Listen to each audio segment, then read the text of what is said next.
Well, hey, howdy, hey there, friends and neighbors. Scott here, and today we're going to talk about passionflower, specifically Passiflora incarnata, that species, but we'll also talk a little bit about some of its relatives. Let's get right into identification. So, passionflower, Passiflora incarnata, has long climbing vines, and it climbs by way of tendrils. This would be true of the relatives as well. And it has very deeply lobed leaves. They'll have three lobes. I'm doing the Vulcan salute right now, even though you can't see it. I'm demonstrating. This is kind of what the live long and prosper that with Star Trek.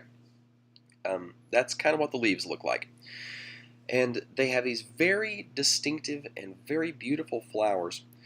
The flower is really the best way to identify it. Once you've once you've spotted them by flower, um, you'll really get the hang of spotting the rest of the plant. And be able to spot it, even if there aren't any flowers, even if it's just a little thing. But they're purple or sometimes pink in the center, and it spreads out to white toward the edges. And they won't all bloom at the same time. They sort of have the pattern of blooming at the base of the vine, and then the further out on the vine you go, the later it blooms. At least they do around here. Your mileage may vary, as they say, but that's the pattern that I've seen. So very often you can have blooms and the fruit on the same flower, so you can on the same vine, so you can really have a good example for identification purposes. But it makes these fruit that are more or less egg-shaped. They start out green and then move to yellow, and then they turn kind of a yellowy orange as they become ripe. And I always hear guides say that they make a fruit about the size of an egg, and that has not been my experience. Either the maypops around here have very unusually large fruit, or or I've got to start getting different chicken eggs because mine are too small. But in my experience, the fruit is a bit bigger than an egg, but egg-shaped is a good description. And they make a popping sound when you step on them if they're not ripe. Kids love doing that, or crush them in their hand. They go pop, and that might be why they're called a maypop. But they don't make the fruit in May. Some people say they pop out of the ground in May. I don't know. I don't know why they're called maypop. Theories abound.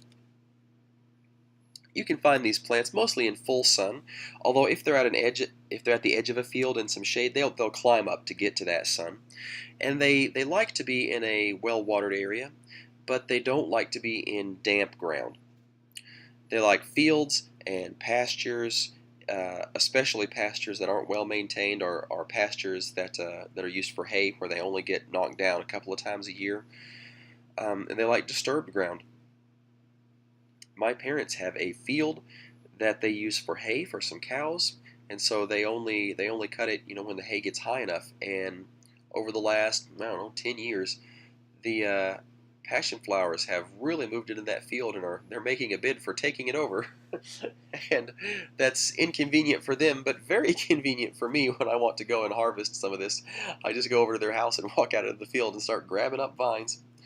And I sometimes wonder if when the cows eat that hay, if they get a little sleepy, because this has a kind of a sedative effect. Sleepy cows. But we'll get into the medicines in a little bit. As far as distribution goes, the actual Passiflora incarnata, this species, um, it grows anywhere from the center of the United States, and then if you draw a line south and then draw a line east, that chunk, that more or less southeast corner of the United States, is a pretty good representation of their range. They pretty likely go down into Mexico and maybe Central America. I'm not sure when you go down south of the U.S. border where they are, but you can find related members, other Passiflora species, um, in especially the Americas, North America, South, Central America. They really like Central and South America. Also, there are some in Southeast Asia and around Australia and the islands in between in that area. Now let's talk about the food, because this is neat. They make an edible food called a maypop, and you harvest it when it is very ripe. Green, not ready. Yellow, not ready. Yellowish orange, probably not ready. Wrinkly, looks like it's spoiled and it's time to throw it out, probably ready. There's it's it you kind of have to develop a talent for discerning when they're ripe. I've read all kinds of guides online about how to tell when they're ripe, and none of those really worked for me. I just eventually picked so many of them that weren't ripe that I I just got the knack for it. And I guess every year I have to kind of redevelop it just a little bit. But when it looks like it's borderline rotten, that's probably when it's ripe on the inside and it's good. You eat the inside, you can just peel it apart, and it will be a bunch of seeds with these sort of jelly-like sacs around them, possibly like discolored a little yellowish, and that's normal, and that's fine.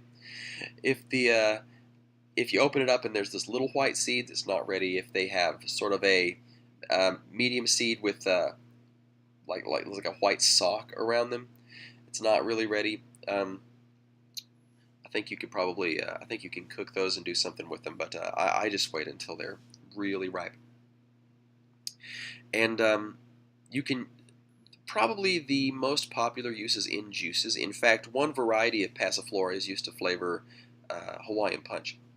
So you can open them up and dump the seeds and the juice, the seeds and the pulp, all of that. Just dump it into something with your.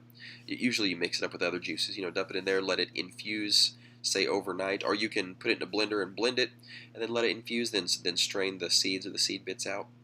And there are jelly recipes online that you might want to try. Uh, Personally, I just like to pick one and then eat it as I'm outside, just doing whatever I'm doing some chores or walking around. It takes a really long time to eat, which I mean I like that because it makes it last longer.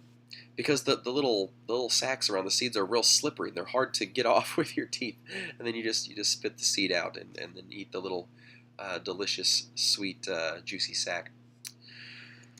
Um, there are many other edible relatives to this particular species.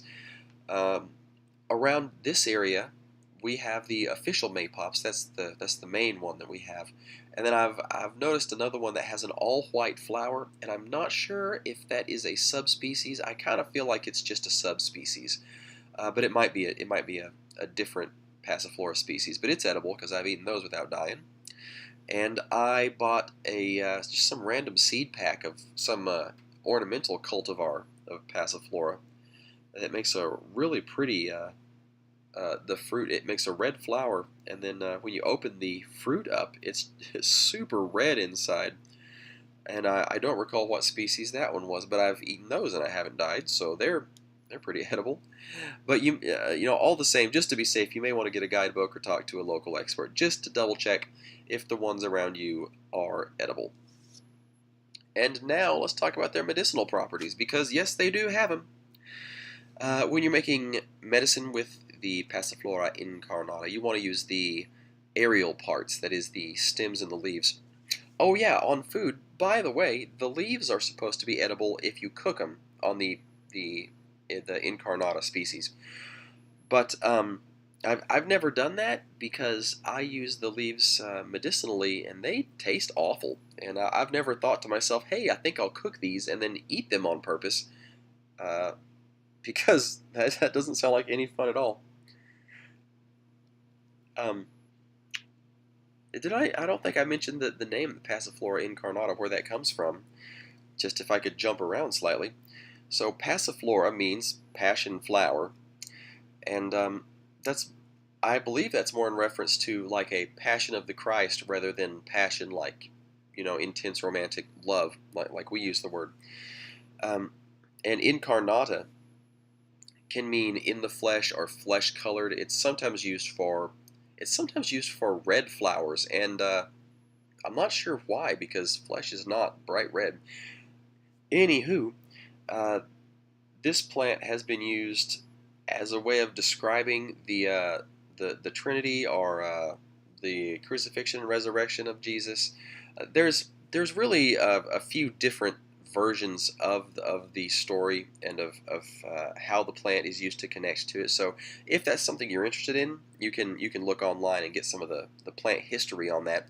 Just thought I'd share a little tidbit of why it's named what it is, and how it's been used. But back to the medicinal parts. Yeah, any of the above ground parts can be used. The flowers, leaves, tendrils, vines. People usually don't use the fruit because they just eat that. The I've never tried to use the fruit medicinally. I assume that you would use the outside of the fruit, and that it probably would have the same properties. But I've never tried that, so don't quote me on that. The plant has nervine properties. Nervines are things that affect the nervous system, and it's good for nerve pain, the neuralgia, and from like the viral infections like shingles. Because it has a depressant effect on the nervous system. It's also a fair anodyne, or a pain relieving plant. It's also a hypnotic. Now, that does not mean like stage hypnotism, like someone puts you in a trance and makes you think you're a chicken. A hypnotic in herbal medicine is a plant that it puts you to sleep. It helps you get to sleep. So it's really good for insomnia. Um, Not necessarily as much the chronic insomnia. You probably want to figure out what's making you chronically, unable to sleep. But if you have periodic insomnia, this would be a really good plant for that. I've actually used it a few times, and it's worked very well for me and anybody else that I can get to take the awful tea.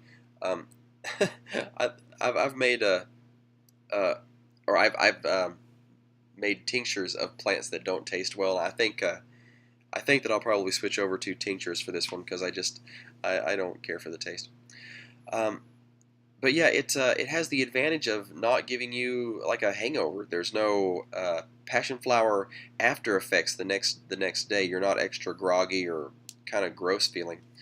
And it has sedative properties in animals too. I'm not sure if it's all animals, but that takes me back to those cows. I imagine how much would they have to eat of the hay bales that have had the passion flower vines in them from my parents' field.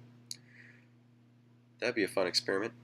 And it's useful for hysteria too. That goes with the nervine and the hypnotic together. It has antispasmodic properties, so muscle spasms, and it's good for things like seizures. It has been used for people with Parkinson's disease, um, and it can be useful in cases of asthma too. Your mileage may vary. And it's a hypotensive. It lowers blood pressure. So in cases of high blood pressure, it can be useful, and it also can be preventative to tachycardia, which is a too fast of a heartbeat. Let's talk some cautions here. There are those leaves, those three-lobed leaves. You can get a good look at them there, and the vines and the tendrils. So this plant can amplify the effect of any sedative drugs that you're taking. So you may not want to take this if you're on a drug that makes you drowsy, or at least talk to a doctor, preferably one that knows about herbs, because most doctors aren't trained with herbs, and if you say, hey, I have this herb, they're going to say, I don't think you should take that because I don't know anything about it and it makes me nervous. And that's, from their perspective, that's the right call, because if you don't know what some medicinal plant does, you don't want people mixing that with the medicines. But yeah, talk to a medical professional that knows about herbs and drugs. That's the best thing to do. And this is best for short-term use. I sometimes hear cautions about using it for long-term use, and I sometimes don't. So since I don't get a consistent, a consistent report on that, I don't worry about it too much if I want to use it, several nights in a row, a week or two in a row. But I usually don't. Usually I'm a very good sleeper. But generally, I would keep this in the more or less short-term category. And I get kind of conflicting reports in different books and different websites about whether or not it's safe for pregnancy. So it may very well be reasonably safe for pregnant women to take. However, since I'm not sure, I would say, probably don't. Just like if you ask a medical doctor about should I take this herb, and the doctor doesn't know, so he says probably not. Now, as a medicine, the dosage that you would want depends on if you're using it as a tincture or an infusion. Those are the two popular ways.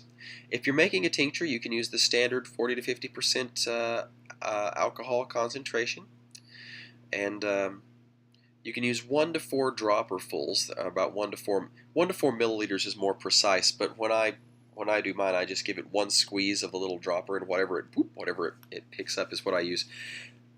And you can use that around towards bedtime. I would need probably more of that. Um, my wife, who is much smaller than I am, would probably need more towards the 1 milliliter, one dropperful. And if you're using it for any of the other purposes, the pain, nerve pain, or spasms or asthma, you can use that same dosage, but you might just want to use it twice a day. If you need to use it any more than that, probably talk to a trained herbalist, somebody that knows you personally and can monitor that and give you more advice. And if you want to use it as an infusion, which is disgusting, you can use 1 teaspoon of the dry herb. I'm really selling it here. Well, 1 teaspoon of dried herb. This is usually with 1 cup of water, but I mean, who cares how much water you use? It's not the water that's the medicine, it's the plant. So use however much water you want. And pour the boiling water over the herb and let it infuse for about 15 minutes to pull those medicinal components out, or until it's cool enough to drink. And then you drink it. And it is perfectly legal to mix it with all kinds of things to make it taste better, because that's what I always do. Put some sugar in there. I know sugar's not healthy, but you got to get that infusion down. And you can use that with the same frequency as you would with the tincture, whether you want to use it for sleeplessness or for some other condition. And that wraps up my little look at Passionflower. Hope you've enjoyed it. Be sure to come back tomorrow for my next video, which will be about something. Let's see, that should be a book report Monday, I think, if I've scheduled these videos out. So come on back and see that. In the meantime, I want you to keep your eyes out for plants, probably not maypops this time of year, and zombies, and happy foraging.